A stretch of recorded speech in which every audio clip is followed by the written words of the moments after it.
30대 후반의 한 젊은 교수가 사람들의 가치관에 대해서 설문조사를 했습니다. 당신은 무엇을 가장 소중한 가치라고 생각하십니까? 사업가에게 물으니 신뢰, 믿음이 중요합니다 라고 대답을 하고요. 또 학생들에게 물어보니까 희망이 중요합니다. 지친 노동자에게 물어보니 안식, 참 쉼이 필요합니다. 또 연인에게 물어보니까 사랑이 가장 소중한 가치입니다. 군인에게 물어보니까 평화가 가장 소중한 가치입니다 라고 대답을 합니다. 그렇게 여러 사람들을 만나면서 중요하게 여기는 가치들을, 키워드들을 정리해 보니까 5가지로 정리가 되는 거예요. 사랑, 믿음, 희망, 평화, 안식, 5가지로 정리가 되었어요. 저녁에 이제 집에 들어오는데 아주 어린 아이가 와가지고 아빠 하면서 몸을 날려서 확 앉는 거예요. 그 아이에게서 믿음이 보였어요. 또 조금 더 큰 아이가 와서 아빠 이번에 미술대회에서 상 탔어요. 그 아이의 눈빛을 보니까 거기서 희망이 보여요. 여보 왔어요 하고 손을 잡아주는 아내의 손길에서 사랑을 느꼈고, 피곤할 텐데 이제 식사해야지 밥 차려주시는 우리 어머니께서 밥 먹자 하는 그 말씀 속에서 참된 안식을 느낍니다. 그렇게 온 식구가 식탁에 모여 앉아서 있는 모습을 보니 그 가운데 진짜 평화가 임하는 것을 느꼈어요. 여러분, 모든 소중한 가치들이 한 곳에 모인 지구상의 유일한 곳이 어디라고요? 가정. 그 다름 아닌 가정이란 곳에 가장 소중한 가치들이 담겨져 있구나라는 것을 깨달았습니다. 여러분, 바로 이것이 하나님이 가정을 만드신 이유고 하나님의 뜻이 담긴 가정의 원래 모습이 아닐까요? 하지만 현실의 모습을 보면 그렇지 못한 가정도 참 많이 있습니다. 가정마다 아픔이 있죠. 누구에게도 말하지 못할 그 아픈 문제들을 한두 가지씩은 꼭 모든 가정이 다 가지고 있어요. 가장 천국 같아야 할 가정이 오히려 가장 지옥 같을 때가 얼마나 많은지, 그것이 현실입니다. 그러한 모습을 바라보시는 아버지 하나님의 마음은 그렇다면 어떨까요? 우리가 직면한 어떤 문제들보다도 하나님의 마음을 가장 아프게 하는 것은 우리 가정이 상처받고 가정이 깨지는 그러한 아픔의 문제 아니겠습니까? 사실 세상의 모든 사회 문제들의 그 근원을 쫓아서 올라가고 그 근원을 찾아보면 거의 대부분이 가정의 문제에서 시작되는 것을 발견할 수 있습니다. 이 말은 그러한 이유로 하나님께서 품으시는 첫 번째 마음이 있다면 그것은 의심할 여지 없이 가정의 회복에 있다라는 사실이에요. 이 말은 가정이 건강하게 회복되는 것은 정말 쉬운 일은 아니지만 충분히 가능하다라는 말씀이죠. 어떻게 가능합니까? 바로 가정을 만드신 하나님께서 그 가정이 회복되기를 원하시고 도움을 요청할 때 하나님이 모든 것을 쏟아부어서 도와주실 것이기 때문에 그렇습니다. 또한 우리 하나님은요, 혈연적인 이러한 가족뿐만 아니라 또 하나의 가족을 우리에게 주셨습니다. 무엇일까요? 바로 교회라는 가족이에요. 핏방울 하나 안 섞였지만 우리는 충분히 또 하나의 가족으로 사는 것이 충분히 가능하다. 어떻게 가능해요? 그것은 바로 하나의 믿음 안에서 가능하다.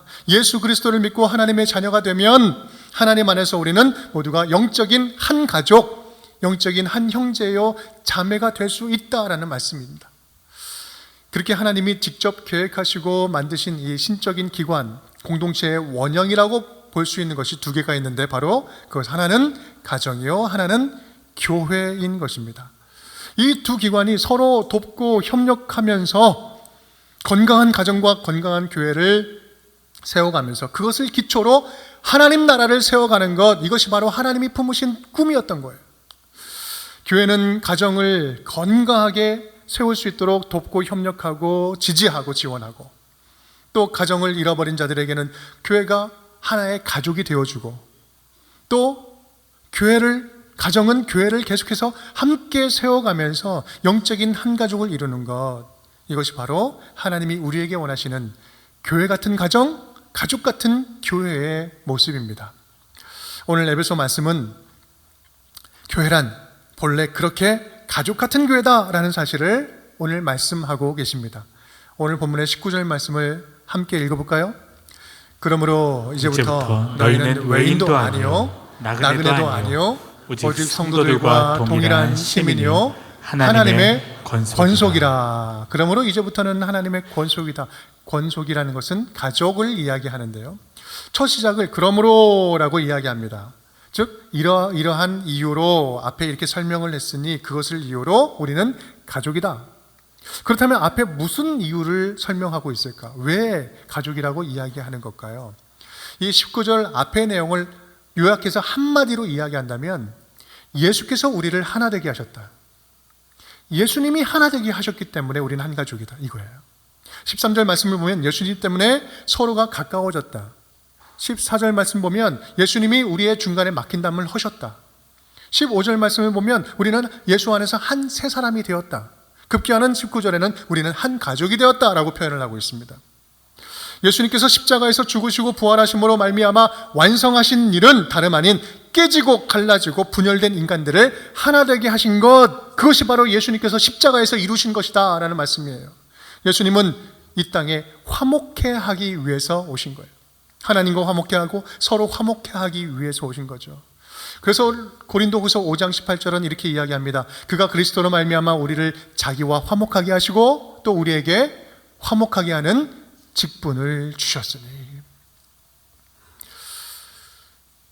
우리가 남남인 누군가를 사랑하고 원수 같은 사람도 용서하고 약자를 돕고 손해볼 것을 뻔히 알면서도 도와주고 조건 없이 누군가를 섬기는 것이 가능한 이유는 우리가 착해서가 아니라, 우리에게 사랑할 능력이 있어서가 아니라, 사랑이 막 넘쳐 흘러서가 아니라 십자가에서 모든 분열을 끊고 승리하신 예수 그리스도가 우리 안에서 계시기 때문에, 그 예수 안에서 우리는 하나가 될 수 있는 거예요. 우리가 사랑할 수 있는 것도 그겁니다. 나에게 사랑할 능력이 있어서가 아니라 내 안에 예수께서 살아 계시기 때문에 그 사랑을 힘입어서 원수마저도 사랑할 수 있는 거 아니겠어요? 우리는 예수님을 의지할 때 가능하다는 말이에요. 우리 안에 깨진 가정이 회복되고 핏방울 하나 섞이지 않은 성도들이 교회 안에서 한 가족이다라고 말할 수 있는 이유도 누구 때문이라는 거예요? 바로 우리 안에 예수님께서 살아계시고 우리를 다스리기 때문에 그 사랑 안에서 가능하다. 여러분, 이 말은 바꿔서 말하면 예수님께서 우리를 다스리시기만 한다면 우리는 모두가 다 한 가족이 될 수 있다. 예수 안에서 한 가족이 될 수 있다. 그렇게 우리가 한 가족성을 회복할 때 이 세상에서는 경험할 수 없는 진정한 참된 행복과 감사함을 누릴 수 있다라는 사실입니다. 그래서 오늘 말씀 제목이 한 가족, 그 행복함을 향하여입니다. 그렇다면 이 한 가족 공동체가 주는 이 행복에는 어떤 것들이 있을까? 첫 번째, 우리 함께 따라하겠습니다. 당신은 결코 혼자가 아닙니다. 당신은 결코 혼자가 아닙니다. 에베소서 2장 말씀을 처음부터 쭉 읽다 보면 에베소서 2장은 특징적인 것이요, 대조적인 두 단어 중심으로 진행이 됩니다. 하나는 전에는, 또 하나는 이제는. 전에는 이랬는데 이제는 이렇게 되었다라고 이야기를 합니다. 전에는 너희는 본질상 진노의 자녀였다. 전에는 그리스도 밖에 있었고 희망도 없었고 외인이었고 하나님 없는 자들이었다. 한마디로 말하면 구제불능이었다라는 거죠. 그런데 그랬던 너희가 13절 19절 우리 함께 읽어볼까요? 그런데 이제는 전에 멀리 있던 너희가 그리스도 예수 안에서 그리스도의 피로 가까워졌느니라. 그러므로 이제부터 너희는 외인도 아니요 나그네도 아니요 오직 성도들과 동일한 시민이요 하나님의 권속이라. 이제는 달라졌다. 너희는 더 이상 나그네도 외인도 아니다. 여기서 나그네 외인이라는 그 단어는요, 소속이 없는 자를 이야기해요. 떠돌아다니는 사람들. 이 소속이 없다는 것은 자격이 없다는 거죠. 전에는 하나님의 자녀가 될 자격이 없던 자들이었는데 이제는 예수 그리스도로 말미암아 하나님의 자녀가 되었다. 자녀가 되는 권세를 얻었다. 요한복음 1장 12절 말씀, 영접하는 자 곧 그 이름을 믿는 자들에게는 하나님의 자녀가 되는 권세를 주셨으니, 자격이 획득되었다는 거예요. 하나님의 가족 안에 소속되었다. 세상은요, 멈추지 않고 끊임없이 우리 뇌 속에 세뇌를 시킵니다. 너는 안 돼. 너는 자격이 없어. 네가 여기에 지금 어울린다고 생각해. 너는 안 어울려. 너는 빠져. 너는 부족해. 아무도 너를 구해주지 않아. 아무도 너를 사랑하지 않아. 너는 혼자 살아남아야 돼. 어떻게든 바득바득거리고 살아남아야 돼. 너는 혼자야. 세상은 틈만 나면 부정적인 메시지를 우리에게 계속해서 심어주면서 마음을 지치게 하고 외롭게 하고 우리의 몸과 마음을 움츠러들게 하죠. 하지만 예수 그리스도의 복음은 그렇게 말하고 있지 않습니다. 너는 절대로 혼자가 아니야. 내가 지금 너와 함께 하고 있어. 그것만으로도 너는 전부를 다 할 수 있어. 그리고 네가 나와 함께 하고 있다면, 내가 너와 함께 하고 있다면, 그 사실을 너는 믿는다면 너는 내 이름으로 모인 한 몸의 한 부분이야. 일부분이야. 그래서 너는 꼭 필요해. 너는 너 없으면 안 돼 라고 이야기하는 거예요. 로마서 12장 5절 말씀 이렇게 이야기하시죠. 함께 읽겠습니다. 이와 같이 우리 많은 사람이 그리스도 안에서 한 몸이 되어 서로 지체가 되었느니라. 아멘. 그리스도 안에서 한 몸이다. 우리는 그 몸의 부분이다라는 거예요. 한 몸이라는 건 단순한 조직이나 모임이 아니라 예수 그리스도를 머리로 한 생명체라는 거죠. 이 몸의 특징이 무엇입니까? 연결되어 있는 거죠. 다 연결되어 있어요. 떨어져 있는 건 몸이라고 하지 않잖아요. 다 연결되어 있기 때문에 내가 아프면 저 사람도 아픈 거고 내가 기쁘면 저 사람도 즐겁고 행복한 거예요. 그렇게 다 연결되는 거죠. 함께, 그래서 함께 살고 함께 죽고 함께 변화되고 함께 성장하는 거예요. 여러분, 바로 교회가 바로 그런 것입니다. 하나님은 이 교회 공동체를 통해서 우리 각 사람 한 사람 한 사람들을 온전한 예수 그리스도를 닮은 모습으로 성장하도록 공동체에서 다루신다는 말씀이에요. 여러분, 그래서 보면요, 우리는 절대로 혼자 성장할 수 없어요. 혼자 자라갈 수 없습니다. 하나님이 허락하신 이 한몸 공동체, 이 공동체 안에서 우리는 다듬어지고 성장하고 발전하고 자라갈 수 있는 거예요. 또 오늘 이 시간, 나는 혼자가 아니라 우리 모두 예수 그리스도 안에서 연결된 한몸 공동체라는 사실을 꼭 기억하고 깨닫는 우리 복된 시간 되기를 주님의 이름으로 축복합니다. 두 번째입니다. 따라하겠습니다. 우리는 하나님 나라의 동일한 시민입니다. 우리는 하나님 나라의 동일한 시민입니다. 본문은 또 다른 표현으로 하나됨을 설명합니다. 그러므로 이제부터 너희는 외인도 아니요 나그네도 아니요 오직 성도들과 동일한 시민이요, 하나님의 권속이다. 동일한 시민이다. 이 시민권이라는 단어는 빌립보서 3장 20절 말씀 보면 우리는 하늘의 시민권자다 이런 표현이 나오죠. 하나님 나라 시민으로서 권리와 의무를 갖는 특권을 이야기합니다. 저는 이 시민권 이야기가 나올 때마다 잠시 있었던 그 5년 반 동안 있었던 미국의 생활이 조금 생각이 나요. 이 신분이 가지고 있는 힘이 얼마나 큰지, 이 시민권이 가지고 있는 그 특권이 얼마나 큰지, 없으니까 이게 그 상대적으로 느끼는 감정들이 많이 있잖아요. 한국에 살 때는 전혀 몰랐는데 없어 보니까 시민권, 영주권이 갖는 그 권리의 능력이, 권리가 굉장히 크구나라는 것을 더 실감할 수 있었죠. 그런데 여러분, 여기서 이야기하는 이제 시민, 그러한 권리와 특권을 이야기하는데 여기서 말하는 것은, 여기서는 조금 더 강조하고 있는 것이 있어요. 그것은 바로 동일한 시민이다. 동일한 권리를 가진 시민이다. 하늘의 놀라운 축복과 권리를 모두가 동일하게 차별 없이 가지게 되었다. 교회는요, 모든 사람이 하나님의 자녀로서 차별 없이 권리를 누릴 수 있는 공동체입니다. 하나님의 사랑 앞에서는 어느 누구도 계급도 차별도 서열도 있을 수가 없죠. 직분이 있다고 해서 더 사랑받는 것도 아니고 어리다고 덜 존귀한 것도 아니에요. 어제 믿기 시작한 분이나 50년 믿은 분이나 다 동일한 것이요, 어린 아기나 목사나 장로나 모두가 다 함께 어우러져서, 어린아이부터 장년에 이르기까지 모두가 다 함께 어우러져서 한 가족으로 살아가는 것, 이게 진짜 가족이라는 거죠. 그런데 여기서 더 중요한 점이 있는데, 그것은 모두가 교회 안에서 동일한 권리를 가지는 만큼 또한 동일하게 책임도 가진다는 거예요. 권리가 있는 만큼 책임도 있는 거예요. 하나님의 자녀가 되어 한 가족으로 부름받는 순간부터 가족으로서 책임도 주어지는데 어떤 책임이 있습니까? 바로 서로 사랑할 책임이 있는 거예요. 사랑할 책임이 있는 거예요. 요한복음 13장 34절, 그래서 이렇게 말씀하시죠. 함께 읽겠습니다. 새 계명을 너희에게 주노니 서로 사랑하라. 내가 너희를 사랑한 것 같이 너희도 서로 사랑하라. 여러분, 이 사랑하라라는 이 말씀은요, 우리가 선택할 수 있는 말씀이 아니에요. 서로 사랑하며 책임지라는 명령인 것입니다. 또한 반드시 서로 존중해주고 친절하게 대해야 할 책임이 있어요. 이 책임은 존중하고 친절한 것은 선택이 아니라는 거죠. 빌립보서 4장 5절 말씀, 너희 관용을 모든 사람에게 알게 하라, 주께서 가까우시니라. 여러분, 우리 오해하지 말자고요. 구원받는 데 있어서 믿음만 필요합니까? 믿기만 하면 어떻게 살아도 다 상관이 없습니까? 서로 존중하면서 살아가는 것, 서로 친절하게 대하면서 살아가는 것, 서로 관용하면서 살아가는 것, 여러분 이것이 선택사항일까요? 아니요.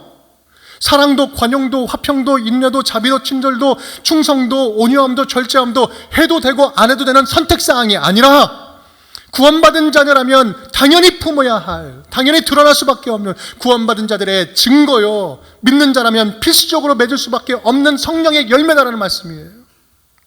내가 존중받을 권리가 있는 만큼 누구라도 내가 존중할 책임이 있습니다. 내가 사랑받을 권리가 있는 만큼 내가 누구도 사랑해 줘야 할 책임이 우리에게 있는 거예요. 내가 이미 예수 그리스도의 십자가로 말미암아 용서받은 은혜를 누리고 있는 만큼 나도 누군가를 용서하면서 살아갈 책임이 있다라는 거예요.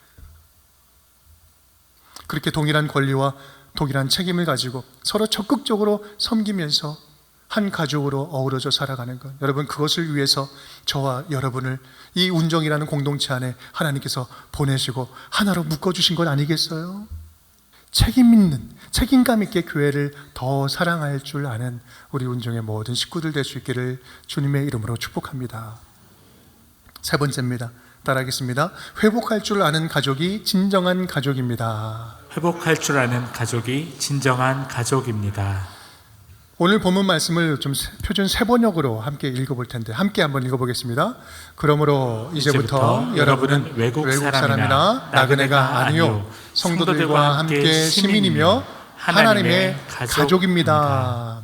하나님의 권속이라는 것을 좀 더 원어에 가깝게 해석하면 가족이에요. 근데 권속이라는 이 단어를 쓴 이유는 이것은 단순하게 혈통적 가족이 아니라 한 집에 거느리고 사는 가족이나 그 가정에 속한 사람들, 함께 살아가고 있는 사람들, 가소를 이야기하는 거예요. 이것은 꼭 혈통을 떠나서 함께 사는 분들이죠. 바로 이 말은 우리 모두는 하나님 안에서 혈통을 떠나서 새로운 가족으로 다시 태어났다, 믿음으로 다시 태어났다, 한 가족이 되었다라는 것을 의미합니다. 예수님도 우리 가족에 대한 새로운 개념을 말씀하셨죠. 하나님의 뜻대로 행하는 자라야 내 형제요 자매요 모친이다, 하나님 안에서 우리 한 가족이다 라고 말씀을 하셨죠. 제가 이 믿음의 가족 이야기가 나올 때마다 늘 드리는 말씀인데, 우리가 각 사람이 내가 아버지, 우리 하나님을 아버지라고 부르는 순간 동일하게 다른 곳에서 그 하나님을 아버지라고 부르는 그 사람과 내 선택, 나의 선택과 상관없이 믿음 안에서 우리는 한 형제예요, 한 가족이요, 한 자매가 된다는 사실이에요. 여러분, 이 사실을 우리는 꼭 기억해야 됩니다. 우리는 예수 그리스도를 믿을 때, 예수 그리스도를 영접하여서 새로운 존재로 태어날 때 바로 하나님의 가족 안에 소속이 된 거예요.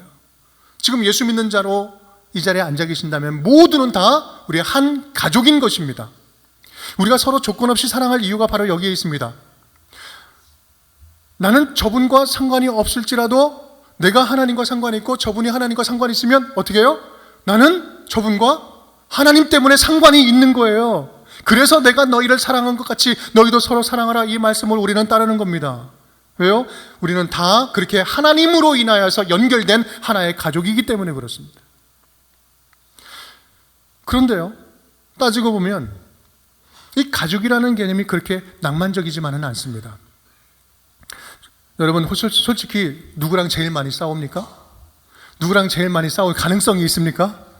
지금 옆에 계신 분이에요. 우리 어제도 만나고 오늘도 만나고 내일도 만날 우리 가족, 가장 자주 만나고 가장 많이 만나고 가장 오래 만난 가족끼리 싸우기가 제일 쉽죠. 왜냐하면 서로의 약점을 너무 잘 알기 때문에 그거 건드려가지고, 그 건드려서는 안 되는 그 영린을 건드려가지고 폭발을 나게 하잖아요. 서로 아프게 하잖아요. 그래서 가장 가깝고 가장 사랑할 가정 안에서 그 분노 폭발 사고가 제일 많이 일어납니다. 그래서 가족이 왼수다, 이 말처럼 와닿는 단어도 없어요. 하지만 아무리 지지고 볶고 싸우고 할지라도 분명한 사실이 있다면 그렇다고 해서 가족의 혈연 관계가 없던 것으로 취소되지 않는다는 사실이에요. 부부 관계도 완전히 몰랐던 원초적인 관계로 돌아가는 것은 아니죠. 여러분, 건강한 가족은요, 싸움이 없는 가족이 아니에요. 부부 싸움 안 하는 가족이 아닙니다. 박터지게 싸울지라도 시간이 지나면서 함께 해결할 수 있는 관계의 회복 탄력성을 가진 가정이 건강한 가정이에요. 상한 감정으로 서로를 침범했을 때 적정한 거리에서 다시 회복을 위해서 기다려줄 줄 알고 감정을 좀 잠시 멈춰줄 줄 아는 마음, 서로 넘지 말아야 할 선을 조금씩 서로를 좀 배워가는 그런 관계, 누구의 잘잘못을 떠나서 관계가 회복되기를 간절히 원하시는 하나님의 마음을 함께 품고 함께 조금만 더 서로를 위해서 기다려줄 줄 아는 용기, 여러분, 그것이 바로 건강한 가족이 가지고 있는 회복 탄력성 아니겠습니까? 교회도 그렇습니다. 가족 같은 교회라고 해서 아예 갈등이나 분쟁이 없는 것일까요? 아니요, 그럴 수 없죠. 갈등이 아예 없다면 그것은 그 교회는요, 문제가 있는 거예요. 사람이 없는 교회거나 일을 안 하는 교회거나 관계가 전혀 없는 교회거나 관계가 있더라도 아주 표피적인 관계만 있는 교회이겠죠. 여러분, 교회 안에서 관계 문제는 끊이지 않습니다. 조금은 오래 걸리지만, 조금은 돌아갈지라도 그럼에도 함께 예수님 마음을 품고 이 관계의 회복을 위해서 함께 기도하면서 주님께 나아가는 그러한 교회, 그렇게 여러 갈등들을 지나면서 오히려 더 끈끈해져 가는 한가족 교회로 나아가는 것, 여러분, 그런 교회가 주님이 우리에게 원하시는 진짜 가족 같은 행복한 교회 아니겠습니까? 사랑하는 여러분, 건강한 가족은 갈등이 없는 가족이 아니라 갈등을 잘 회복할 줄 아는 가족입니다. 우리 운정교회 모든 가정들이 그런 가정들이 되었으면 좋겠어요. 건강한 교회는 갈등이 아예 없는 교회가 아니라 갈등을 오히려 성장의 기회로 역전시키고 전환시킬 수 있는 교회입니다. 여러분, 우리 교회가, 운정교회가 그런 교회가 되었으면 좋겠습니다.